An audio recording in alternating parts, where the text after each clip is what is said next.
आज हम लोग पढ़ेंगे दो सदिशों का योग या दो से अधिक सदिशों का योग और दो सदिशों का अंतर, जिसको हम सदिशों का घटाव कहते हैं। एक साथ अधिक से अधिक और कम से कम दो ही सदिश को आप ऐड कर सकते हैं। आपको वेक्टर को ऐड करना है तो अधिक से अधिक दो, और ना आप वेक्टर को एक साथ ऐड कर सकते हैं। जैसे दो या दो से अधिक वेक्टर है तो उसका रिजल्टेंट वेक्टर क्या होता है, उसका परिणामी सदिश क्या होता है। तो दो या दो से अधिक सदिशों का परिणामी सदिश एक सिंगल वेक्टर होता है, एक एकल वेक्टर होता है जो अकेले वही प्रभाव देता है जिसे सभी वेक्टर संयुक्त रूप से देते हैं। तो हम लोग पढ़ते हैं दो या दो से अधिक सदिशों का रिजल्टेंट वेक्टर परिणामी सदिश। दो या दो से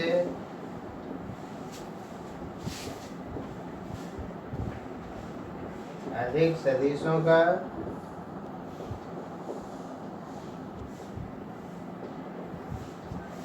परिणामी सदिश।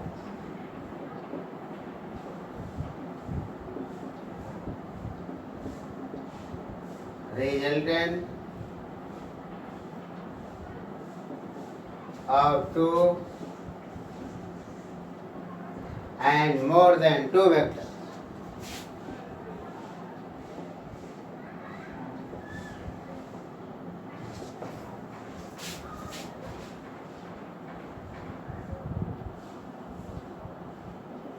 दो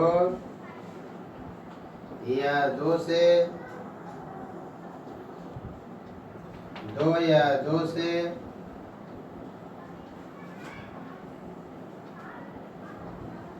अधिक सदिशों का, दो या दो से अधिक सदिशों का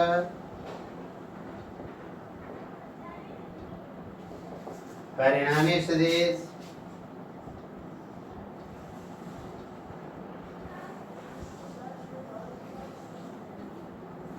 एकल सदिश होता है।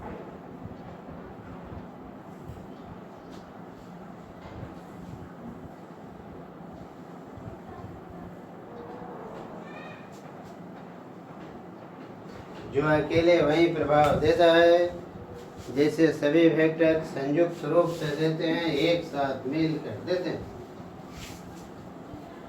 जो अकेले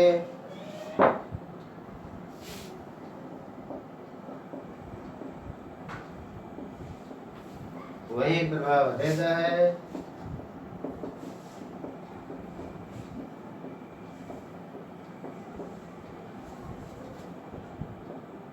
जिसे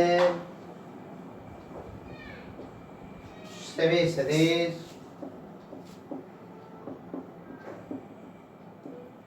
संयुक्त रूप से देते हैं।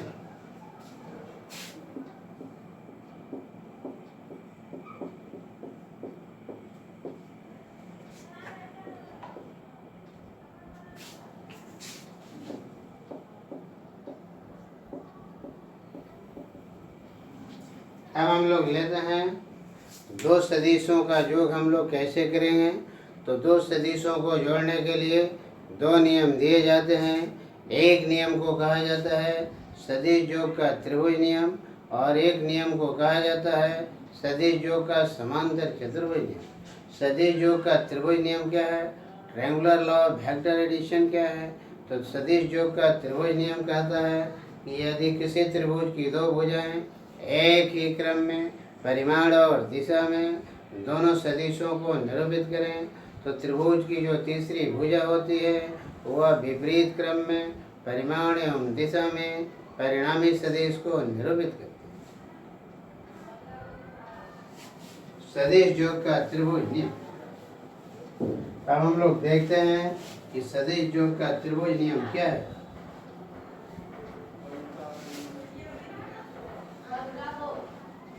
सदिश योग का त्रिभुज नियम। सदिश योग का त्रिभुज नियम। Triangular law of vector addition.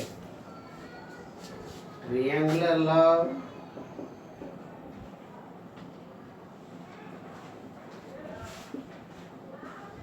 और वेक्टर एडिशन।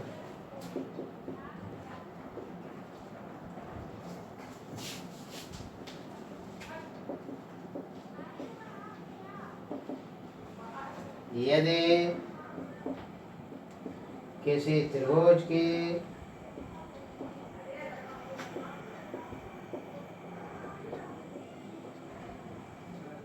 दो भुजाएं एक ही क्रम में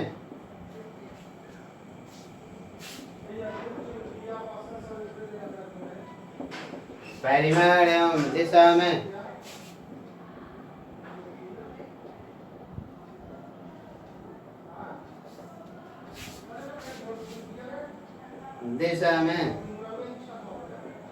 दोनों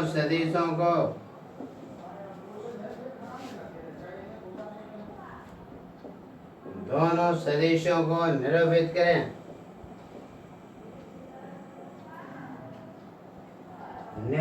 करें। तो त्रिभुज की दोनों सदिशों को, तो त्रिभुज की तीसरी भुजा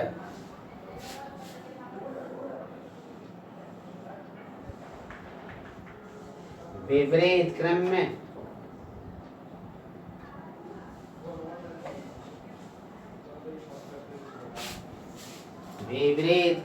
परिमाण एवं दिशा में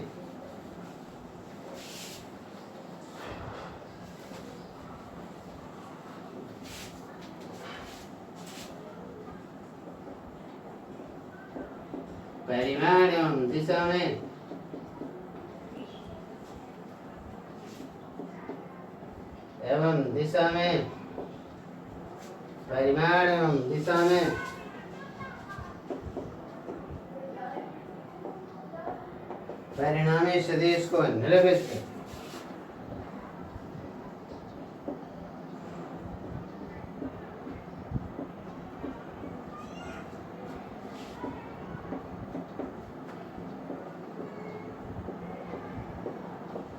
निरूपित करते।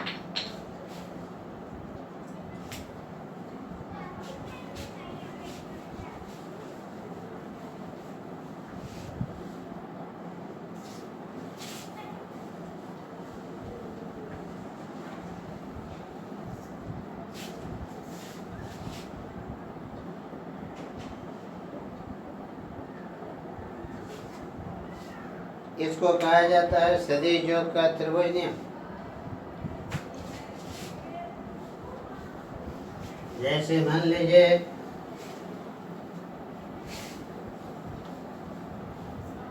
कि एक वेक्टर आपका ए है, दूसरा वेक्टर आपका भी है। किसी को आप फर्स्ट मान सकते हैं, किसी को आप सेकंड मान सकते हैं। जैसे ए को हमने फर्स्ट वेक्टर मान लिया और बी को हमने सेकंड वेक्टर मान लिया। ए को हमने फर्स्ट वेक्टर मान लिया और बी को हमने सेकंड वेक्टर मान लिया। ए को आप ड्रॉ कर दीजिए और ए के हेड पर आप बी का टेल दे दीजिए। बी है, बी का टेल दे दीजिए। रिजल्टेंट का टेल जो होगा वह पहले के टेल पर होगा और रिजल्टेंट का हेड जो होगा वह दूसरे के हेड पर होगा। और तब आप लिख सकते हैं, इसका कुछ नाम दीजिएगा और तब लिखिएगा C vector is equal to A vector plus B vector, चाहे B vector plus A vector. किसी को पहले लिखिए, किसी को बाद में, उससे कोई अंतर आपको नहीं है। तो दो सदिशों को जोड़ने का एक त्रिभुज नियम कहलाता है कि किसी त्रिभुज की दो भुजाएं एक ही क्रम में परिमाण और दिशा में अगर दोनों सदिशों को निरूपित करते हैं तो त्रिभुज की जो तीसरी भुजा होगी वह विपरीत क्रम में परिमाण एवं दिशा में परिणामी सदिश को निरूपित करती है, परिणामी सदिश को रिप्रेजेंट करती है, सूचित करती है। ये सदिश योग का त्रिभुज नियम कहलाता है। दूसरा नियम जो दिया जाता है वह सदिश योग का समांतर चतुर्भुज नियम कहलाता है। सदिश योग का समांतर चतुर्भुज नियम कहता है कि किसी समांतर चतुर्भुज की आसन्न भुजाएं, अगल बगल की भुजाएं एक ही क्रम में परिमाण एवं दिशा में दोनों सदिशों को निरूपित करें तो दोनों के टेल से प्रारंभ होने वाली आपका रेखा जो होगी, विकर्ण जो होगा, उभयनिष्ठ बिंदु से प्रारंभ होने वाला विकर्ण जो है वह दोनों सदिशों के रिजल्टेंट वेक्टर के परिमाण एवं दिशा को निरूपित करता है।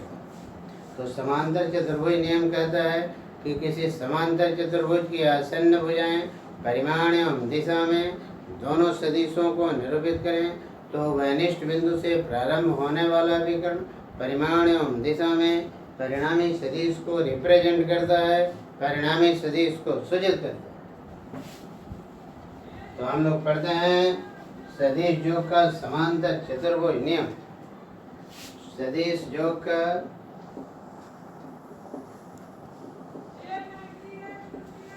समांतर चतुर्भुज नियम।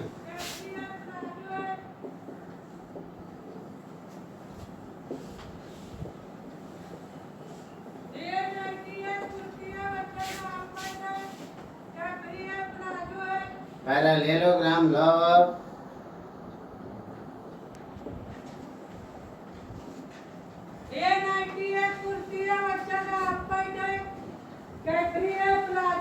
Parallelogram law of vector addition.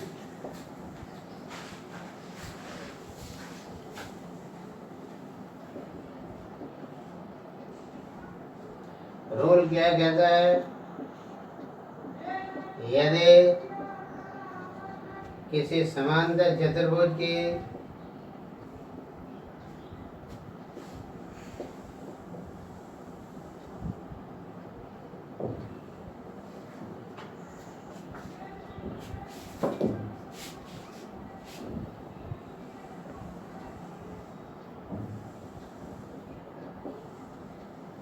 आसन्न भुजाएं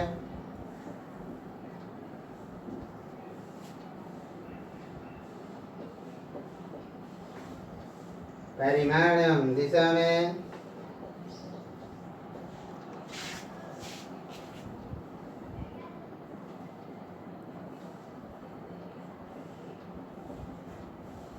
दोनों सदिशों को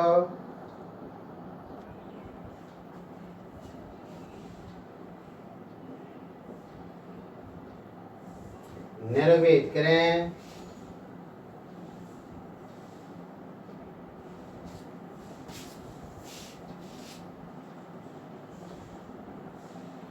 तो उभयनिष्ठ बिंदु से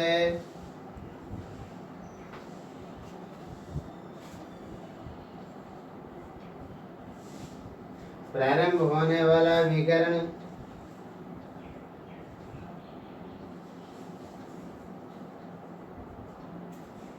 उभयनिष्ठ बिंदु से प्रारंभ होने वाला विकर्ण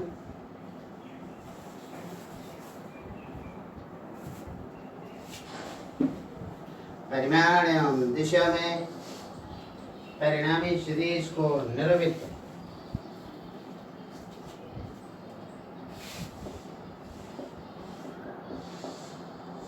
परिमाण एवं दिशा में परिणामी सदिश को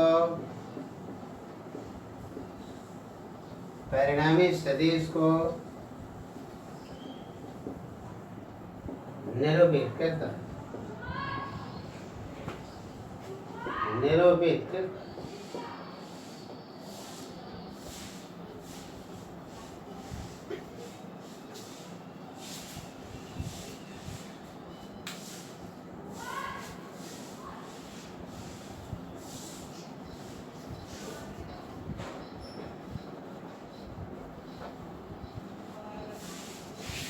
जैसे आपको मैं बताऊं, मान लिया कि दो वेक्टर आपको दिए गए हैं।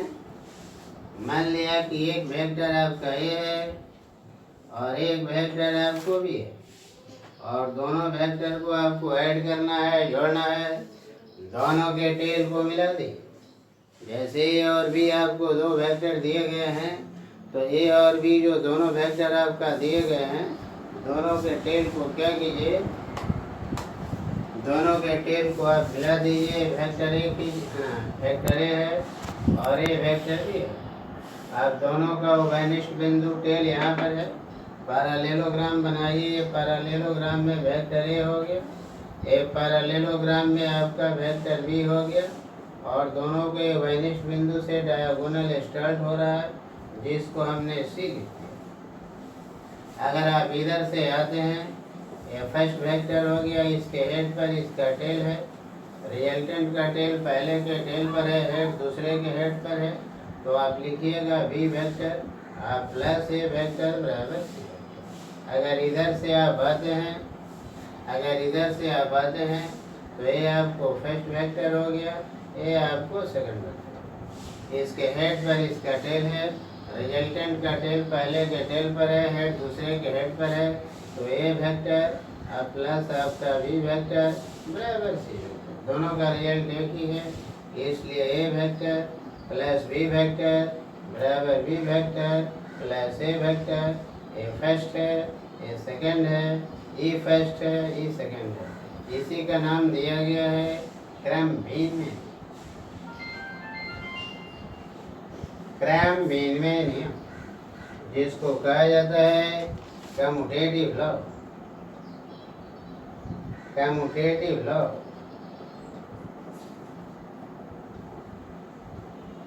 कहने का मीनिंग है कि दो सदिशों के योग में क्रम विनिमय नियम लागू होता है। माने किसी को फर्स्ट वेक्टर मानिए, किसी को सेकंड वेक्टर मानिए, इससे आपको कोई अंतर नहीं आएगा, कोई डिफरेंस नहीं। अब हम लोग चलते हैं, दो से अधिक अगर सदिश जोड़े जाते हैं तो उसको कहा जाता है सदिश योग का बहुभुज नियम, polygon law of vector addition. सदिश योग का बहुभुज नियम क्या है? Polygon law of vector addition क्या है? सदिश योग का बहुभुज नियम क्या? तो सदिश योग का बहुभुज नियम कहता है, polygon law of vector addition कहता है इसमें दो से अधिक वेक्टर आप ले सकते हैं। पॉलीगन लॉ कहता है कि दो या दो से अधिक वेक्टर अगर किसी बहुभुज की भुजाओं द्वारा एक ही क्रम में, परिमाण और दिशा में अगर रिप्रेजेंट होते हों, तो बहुभुज की जो अंतिम भुजा होती है वह विपरीत क्रम में, परिमाण और दिशा में रिजल्टेंट वेक्टर को रिप्रेजेंट करती है। माने बहुभुज की दो भुजाएं, बहुभुज की भुजाएं एक ही क्रम में, परिमाण और दिशा में सभी सदिशों को निरूपित करें, तो बहुभुज की जो क्लोजिंग साइड होती है, जो अंतिम भुजा होती है, वह विपरीत क्रम में, परिमाण और दिशा में परिणामी सदिश को रिप्रेजेंट करती है, परिणामी सदिश को सूचित करती है। इसको सदिश योग का बहुभुज नियम कहा जाता है। तो हम लोग पढ़ते हैं सदिश योग का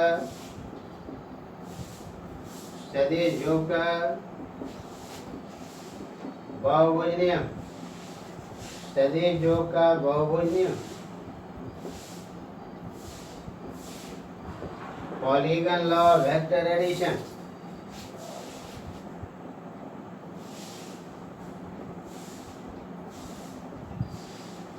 लॉ ऑफ वेक्टर एडिशन।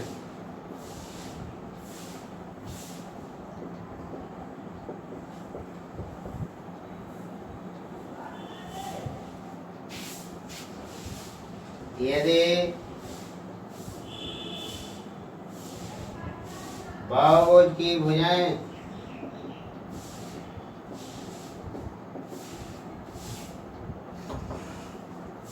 एक ही क्रम में,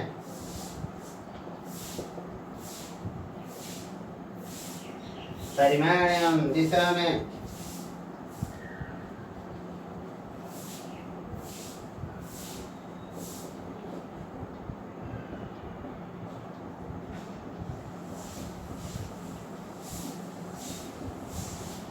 सभी सदिशों को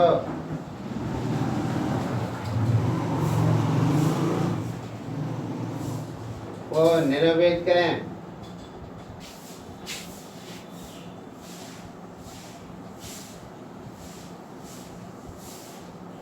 तो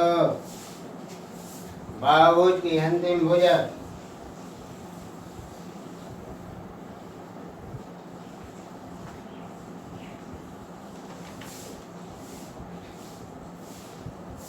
परिमाण एवं दिशा में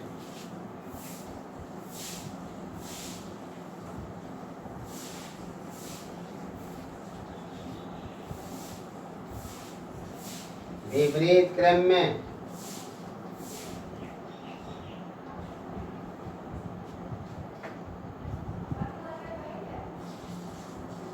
परिणामी सदिश को निरूपित करती है।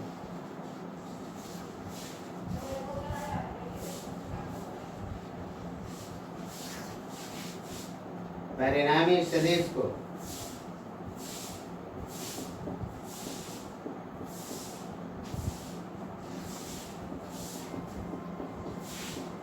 निरूपित करती है।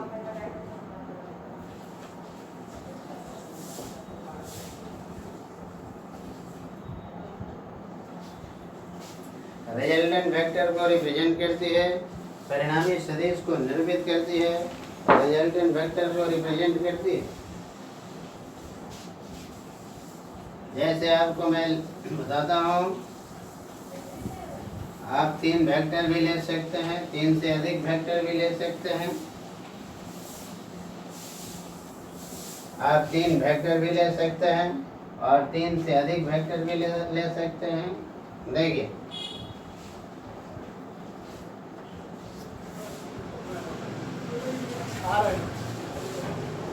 मान लिया कि ये कोई वेक्टर आपका ये है, मान लिया कि ये कोई वेक्टर आपका भी है, मान लिया कि ये कोई वेक्टर आपको सी है, और इनका रिजल्टेंट निकालना है।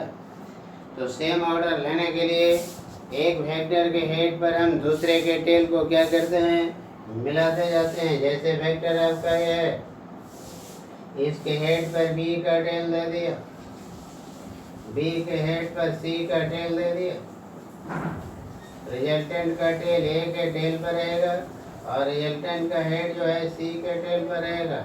ये तीनों एंटी क्लॉकवाइज हैं और ये जो है आपको क्लॉकवाइज।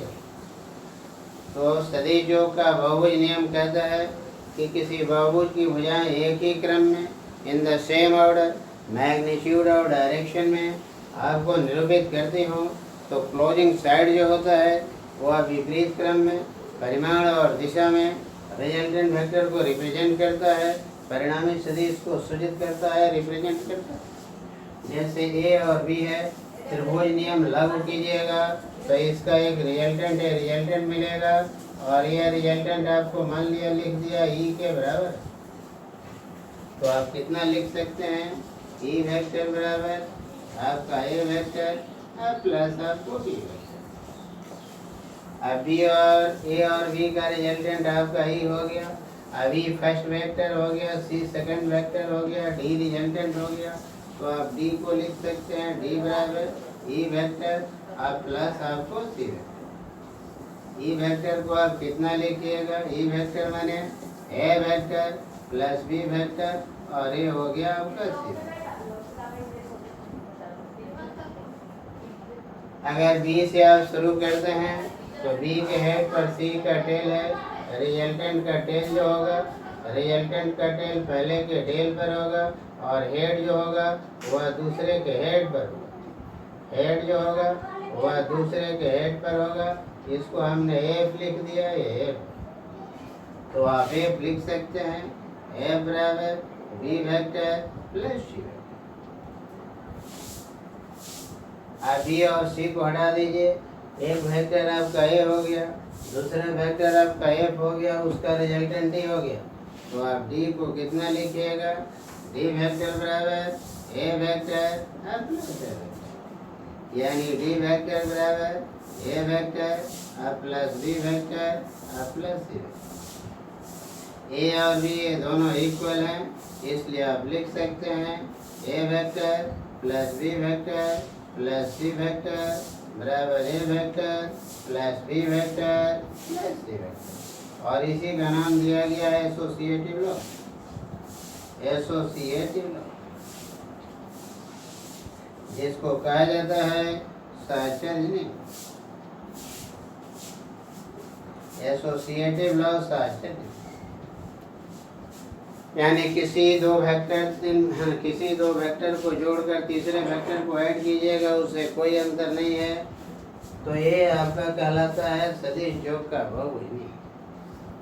अब हम लोग थोड़ा सा देखते हैं दो सदिशों का अंतर यानी सदिशों का घड़ा, दो सदिशों का अंतर यानी सदिशों का घड़ा, सदिशों का घड़ा हो जाए।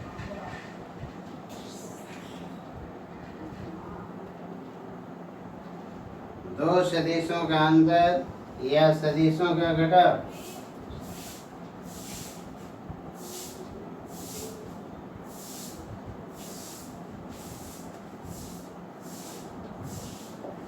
दो सदिशों का अंतर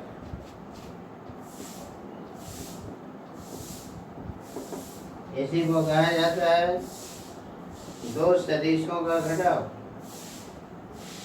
सदिशों का घटाव।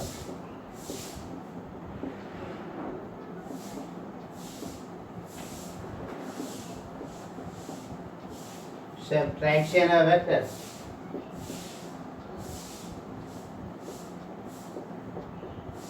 subtraction of vectors।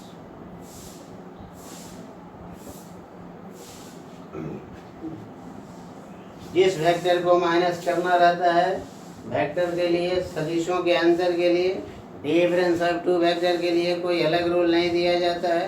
दो वेक्टर का अगर डिफरेंस लेना है तो जिस वेक्टर को आपको माइनस करना है उसका नेगेटिव वेक्टर ले लेते हैं और दोनों को त्रिभुज नियम से, रेंगुलर रूल से या समांतर चतुर्भुज नियम से, पैरेललोग्राम लॉ से हम क्या करते हैं, ऐड कर देते हैं, जोड़ देते हैं। तो हम दो सदिशों का अंतर लेते हैं, जिस सदिश को माइनस करना रहता है उसका नेगेटिव वेक्टर ले लेते हैं और त्रिभुज नियम या समांतर चतुर्भुज नियम से दोनों को ऐड कर दिया जाता है, दोनों को जोड़ दिया जाता है। जैसे मान लिया कि कोई वेक्टर आपका ये है और कोई वेक्टर आपका भी है। अगर हमको निकालना है a माइनस बी तो b का आप निगेटिव वेक्टर ले लीजिए, a वेक्टर आपको ये है, b का निगेटिव वेक्टर ले लीजिए, दैट इज माइनस बी। आप त्रिभुज नियम लागू कीजिए या समांतर चतुर्भुज नियम लागू कीजिए, माइनस बी हो गया और ये आपका कितना हो गया, आपका ये हो गया। और इनका रिजल्टेंट हमने क्या लिख दिया, मान लिया कि इनका रिजल्टेंट हमने डी लिख दिया, इनका रिजल्टेंट हमने डी लिख दिया।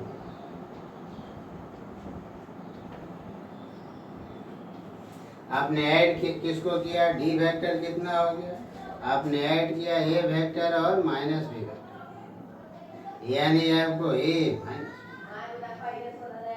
तो जिस वेक्टर को माइनस करना होता है, जिस वेक्टर को आपको माइनस करना होता है उसका नेगेटिव वेक्टर ले लेते हैं और नेगेटिव वेक्टर ले करके दोनों को क्या करते हैं, दोनों को सीधे हम जोड़ देते हैं, दोनों को सीधे हम जोड़ देते हैं, ऐड कर देते हैं। जिस वेक्टर को आपको माइनस करना होता है उसका नेगेटिव वेक्टर ले लेते हैं और नेगेटिव वेक्टर ले करके दोनों को सीधे हम ऐड कर देते हैं। जो जैसे b को माइनस करना है, b का नेगेटिव वेक्टर ले लिया। अगर a का माइनस करना हो तो a का आप क्या कीजिए, नेगेटिव वेक्टर। तो ये कहलाता है दो सदिशों का घटाव, दो सदिशों का। तो जिस सदिश का जैसे b माइनस a अगर हमको निकालना है, ए वेक्टर आपको ये है, ए वेक्टर आपको ये है और ए वेक्टर आपको भी है और आपको निकालना है बी माइनस है। तो ए का नेगेटिव वेक्टर ले लीजिए, माइनस है। इसका इक्वल वेक्टर बी देना है, यहाँ पर बी वेक्टर आप दे दीजिए बी, और इसका इक्वल वेक्टर देना है आपका माइनस ए वेक्टर दे दीजिए और इसका रिजल्टेंट मान लिया हमने सी लिख दिया। तो सी वेक्टर आप क्या लिखिएगा, आपका बी वेक्टर और प्लस माइनस है, आप लिखिएगा बी माइनस। तो जिस वेक्टर को माइनस करना होता है उसका नेगेटिव वेक्टर ले लेते हैं और दोनों को क्या करते हैं, सीधे त्रिभुज नियम से या समांतर चतुर्भुज नियम से ऐड कर देते हैं, जोड़ दिया जाता है। तो ये कहलाता है सदिशों का घटाव, सदिशों का।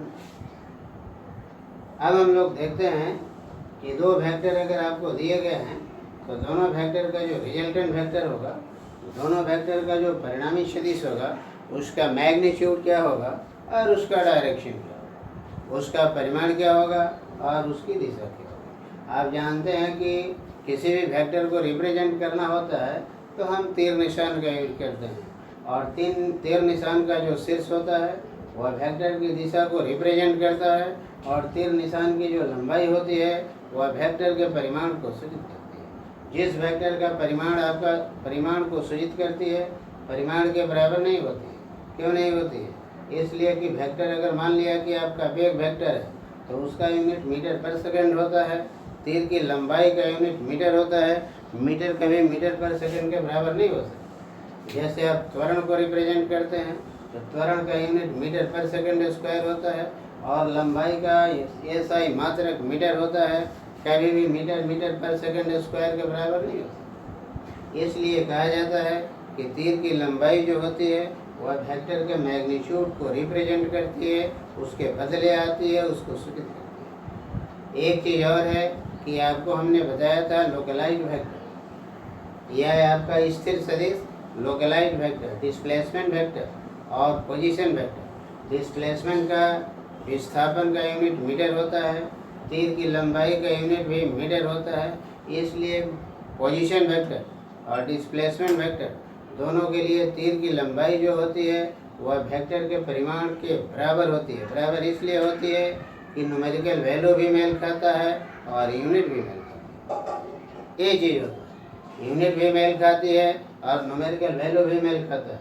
तो मेनली हम लोग यहाँ निकालते हैं कि दो है ना, तो दो या दो से अधिक सदिशों का परिणामी सदिश निकालने के लिए हर हालत में हम तीर की लंबाई निकालते हैं, और डायरेक्शन निकालने के लिए एंगल निकालते हैं कि कितना एंगल का फॉर्मेशन होता है, आपका निर्माण होता है। तो हम लोग चलते हैं दो या दो से अधिक सदिशों के परिणामी सदिश का परिमाण एवं दिशा।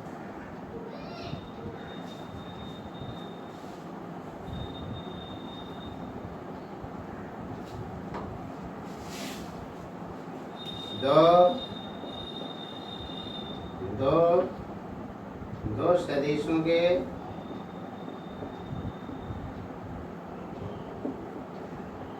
परिणामी सदिश का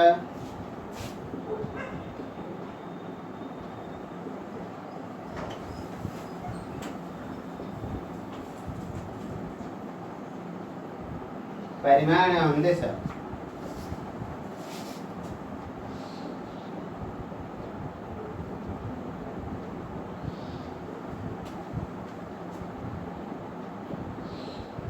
Magnitude and direction of the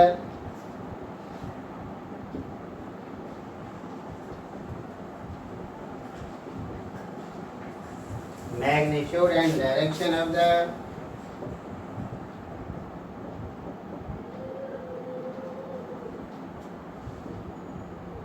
resultant of two vectors.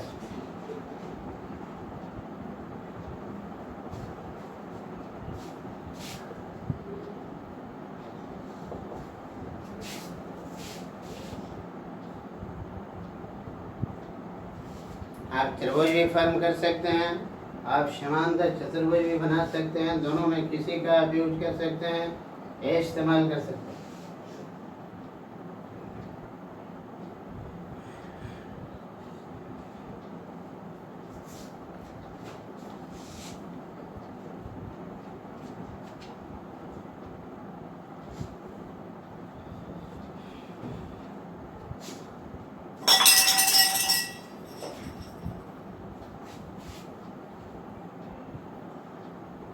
जैसे मान लीजिए कि आपका एक वेक्टर है, आपका दूसरा वेक्टर भी है, और दोनों का रिजल्टेंट आपको लेना है।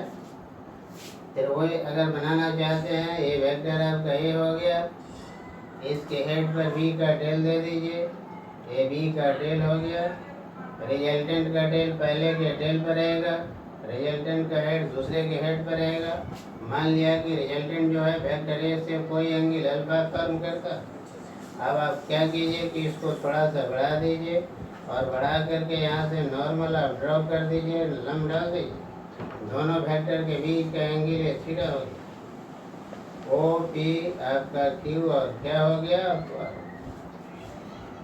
जब भी दो वेक्टर के बीच का एंगल जानना है दोनों के बीच का हम एंगल निकालते हैं, दोनों का डायरेक्शन देते हैं।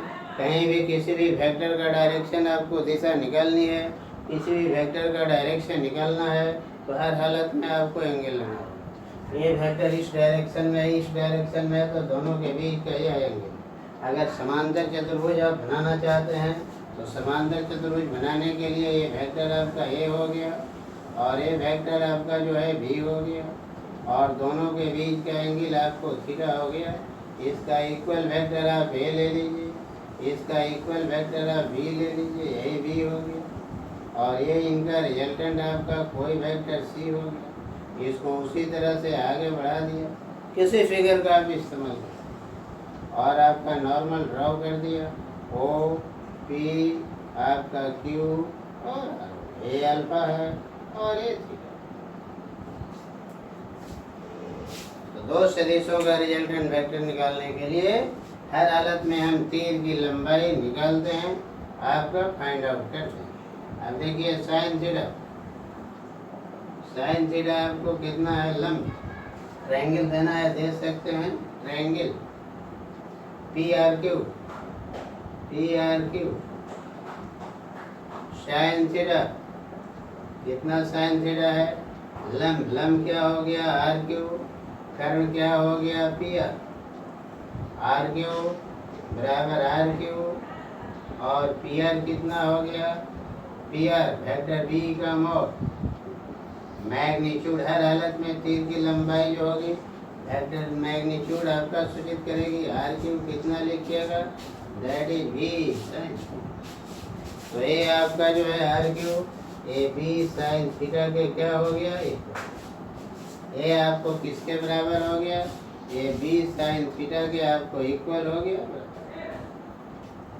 अब आप लिखिए cos थीटा, देखिए cos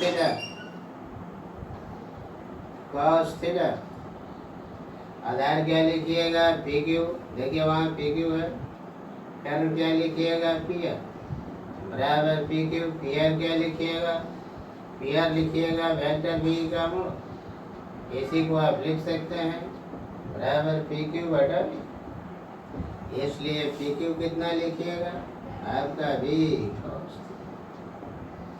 तो पी क्यू जो हो गया ये बी कॉस थीटा के क्या हो गया आपका इक्वल, ये आपको बी कॉस थीटा के क्या हो गया आपका।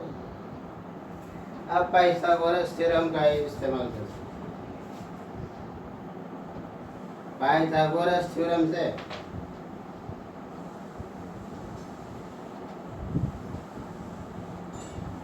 पाइथागोरस प्रमेय से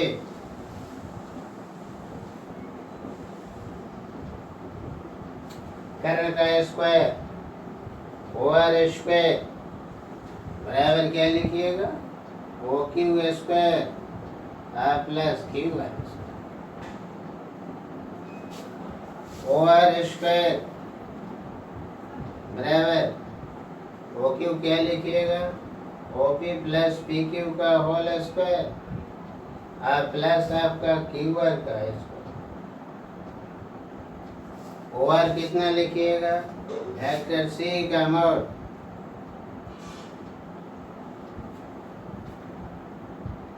वेक्टर सी का मॉड का स्क्वायर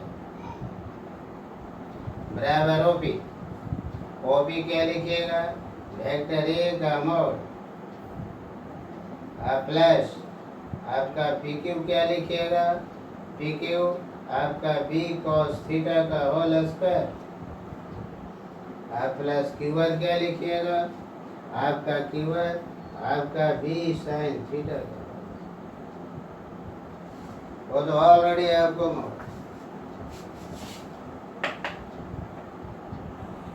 इस पे बराबर ए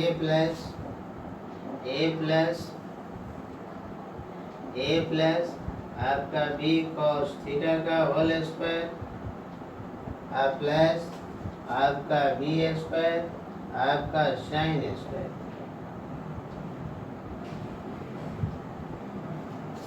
सी स्क्वायर बराबर ए स्क्वायर प्लस आपका B square cos square theta plus आपका twice A B cos theta, cos theta, twice A B cos theta, अब प्लस बी स्क्वायर, अब कुछ है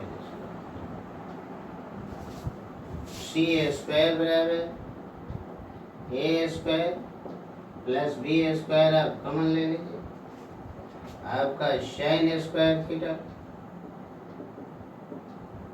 आप प्लस आपको कॉस स्क्वायर, आप plus twice A B cos theta, twice A B आपका cos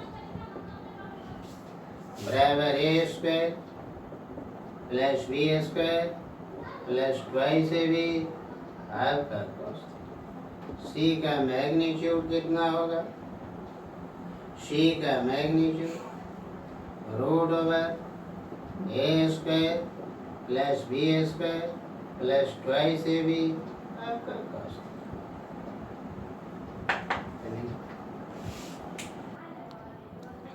देखो ये आपका रिजल्टेंट वेक्टर का मैग्नीट्यूड होगा। ये मैग्नीट्यूड मैक्सिमम कब होगा? जब थीटा का मान 0 degree, theta 0 degree means both vectors are in same direction, both vectors are in the same direction। जब दोनों वेक्टर समान दिशा में होते हैं, दोनों वेक्टर समान दिशा में होंगे तो रिजल्टेंट वेक्टर का मैग्नीट्यूड परिमाण सबसे ज़्यादा होगा और दोनों के परिमाण के योग के बराबर होगा। थीटा को जैसे जैसे आप बढ़ाते जाइएगा आपका रिजल्टेंट वेक्टर का मैग्नीट्यूड घटते जाएगा और थीटा का मान बढ़ाकर 180 कर दीजिएगा। 180 में both vector are oppositely directed, दोनों वेक्टर अगर विपरीत दिशा में होंगे तो परिणामी सदिश का परिमाण जो होगा वो सबसे कम होगा और दोनों के परिमाण के अंतर के बराबर होगा। तो ये आपका रिजल्टेंट वेक्टर का मैग्नीट्यूड यहाँ बेसिकली थीटा पर डिपेंड करता है, यानी कॉस थीटा पर डिपेंड करता है। कॉस थीटा पर डिपेंड करेगा। ये तो वेक्टर ए का मैग्नीट्यूड है, वो वेक्टर बी का मैग्नीट्यूड है जो किसी दिए गए डाटा के लिए फिक्स है।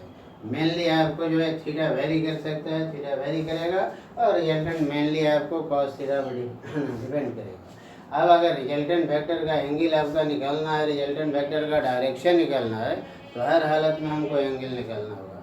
मान लिया कि हमारा रिजल्टेंट वेक्टर जो है वेक्टर ए से अल्फा एंगल बनाता है तो हम tan अल्फा किसी रूप में आप एंगल निकालिए, अक्सर हम लोग tan के रूप में एंगल फॉर्म करते हैं।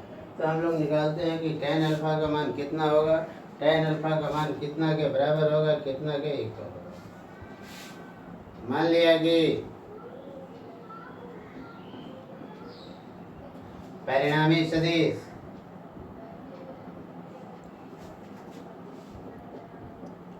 वेक्टर ए से अल्फा कौन बनाता है?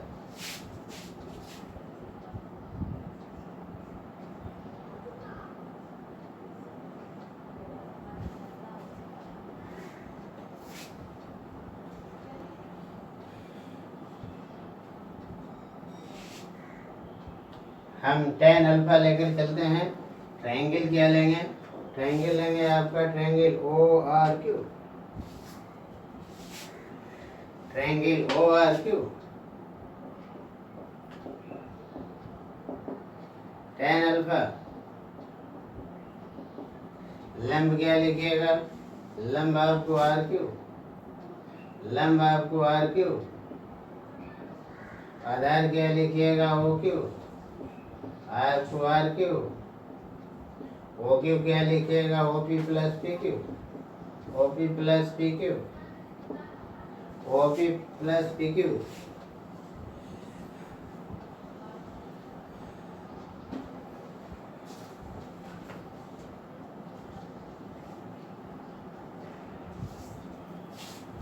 tan अल्फा बराबर R Q B sine theta divided by O B माने वेक्टर ए का मॉड आर प्लस आपका बी,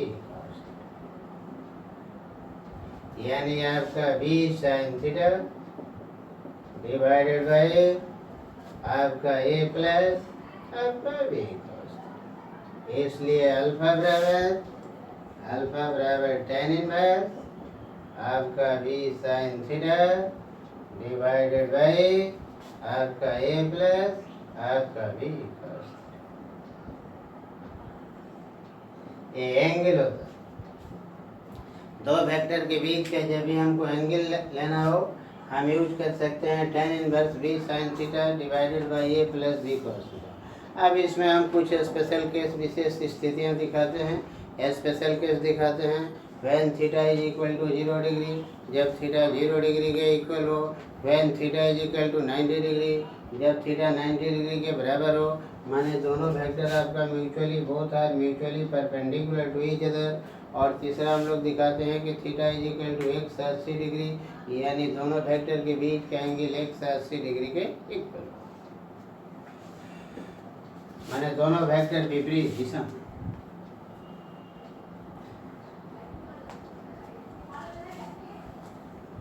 विशेष स्थिति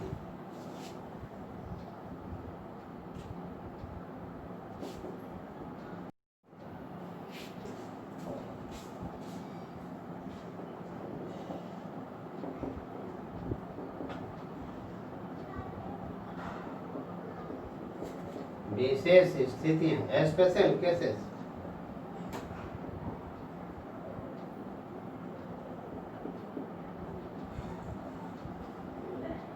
जब दोनों सदिश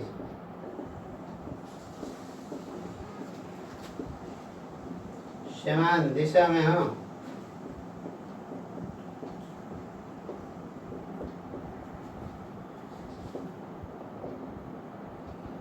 दोनों सदिश समान दिशा में हो, थीटा बराबर 0 डिग्री, सी बराबर सी मैक्स मैक्सिमम बराबर root over A square plus B square plus twice A B cos 0 is equal to root over A plus B का होल इज इक्वल टू आपका A plus tan alpha is equal to B sine 0 degree divided by A plus B cos बराबर आपका 0 बटा A plus B बराबर alpha बराबर ए।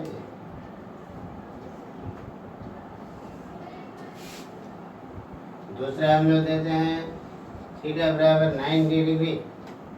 Theta 90 degree means both vectors are mutually perpendicular, दोनों vector आपको mutually perpendicular. यहाँ पर जो दिया गया है ए वेक्टर आपका ए है और ए वेक्टर आपका भी है, both are in the center. Resultant vector का मैग्नीट्यूड जो होगा, जो रिजल्टेंट वेक्टर हमने दिखाया था उसका मैग्नीट्यूड जो होगा वह दोनों के मैग्नीट्यूड के एडिशन, और रिजल्टेंट वेक्टर आपको उसी direction theta is equal to 90 degree, theta is equal to 90 degree. Both vector are mutually perpendicular, A is perpendicular to B, A B पर perpendicular. C is equal to cos theta is equal to B, C is equal to root over आपका A square plus B square, यानी C square is equal to आपका A square plus B square. आपका tan alpha बराबर आप लिखिएगा B sine theta, B sine 90 degree divided by A plus B cos 90 बराबर B बटा alpha बराबर tan inverse B. तीसरा हम लोग जो फाइनल के इस तरह से जैसे जैसे थीटा बढ़ाते जाइएगा वैल्यू डिक्रीज करते जाएगा और आपका रिजल्टेंट वेक्टर का मैग्नीट्यूड आपका मिनिमम कब होता है, पेन थीटा इज 180 डिग्री, जब थीटा का मान 180 डिग्री के इक्वल होता है, 180 डिग्री के बराबर होता है। जैसे देखिए वेक्टर ए है 90 डिग्री और ये वेक्टर आपका भी है, दोनों के बीच का एंगल जो है वो 90 डिग्री के इक्वल। ये वेक्टर आपका भी है, ये वेक्टर आपको है। और यहीं आपका रिजल्टेंट जो है ये सी है, और यहीं थीटा है जो 90 डिग्री है ये। तीसरा हम लोग जो देते हैं theta is equal to 180 degree, cos theta आपका कितना हो जाएगा -1, सी बराबर सी मिनिमम न्यूनतम बराबर root over A square plus B square plus twice A B और माइनस बराबर रूट ओवर आपका A square plus B square minus twice is equal to root over A minus B का whole square is equal to A minus A is greater than, या आप लिख सकते हैं, या आप लिख सकते हैं C minimum is equal to B minus A, क्या कि बी माइनस ए का होल बढ़ाना जहाँ आपका बी ग्रेटर। आप जानते हैं कि मैग्नीट्यूड नेगेटिव नहीं होता है, इसलिए बड़े वेक्टर के हमेशा छोटे वेक्टर को हम माइनस करते हैं, माने मैग्नीट्यूड का अंतर हम हमेशा पॉजिटिव लेते हैं। अगर बी ए से बड़ा है तो बी माइनस ए लिखेंगे, अगर ए बी से बड़ा है तो ए माइनस बी लिखेंगे। अगर मान लीजिए tan अल्फा कितना होगा, tan alpha is equal to आपका B sine 180 degree divided by A plus B cos आपका कितना 180 बराबर आपका B into 0 divided by A minus B बराबर आपको 0, इसलिए आपका अल्फा बराबर 0 डिग्री या 180। जैसे कहने का मीनिंग क्या है, ए वेक्टर आपका ए है, ए वेक्टर आपका बी है, रिजल्टेंट वेक्टर का मैग्नीट्यूड बड़े वेक्टर की ओर होगा सी वेक्टर, सी कितना लिखिएगा ए माइनस। अगर मान लीजिए कि ये वेक्टर आपका ए है, दूसरा वेक्टर आपका बी है, यहाँ बी इज ग्रेटर देन ए, यहाँ पर क्या है ए इज ग्रेटर देन, यहाँ पर क्या है B is greater than, B A से बड़ा है, ए बी होगा। रिजल्टेंट वेक्टर जो होगा वो बी के डायरेक्शन में होगा, और सी का मैग्नीट्यूड क्या लिखिएगा बी। यदि ए बराबर बी तो सी कितना हो जाएगा 9 रिजल्ट। आज बस इतना ही, फिर आगे हम लोग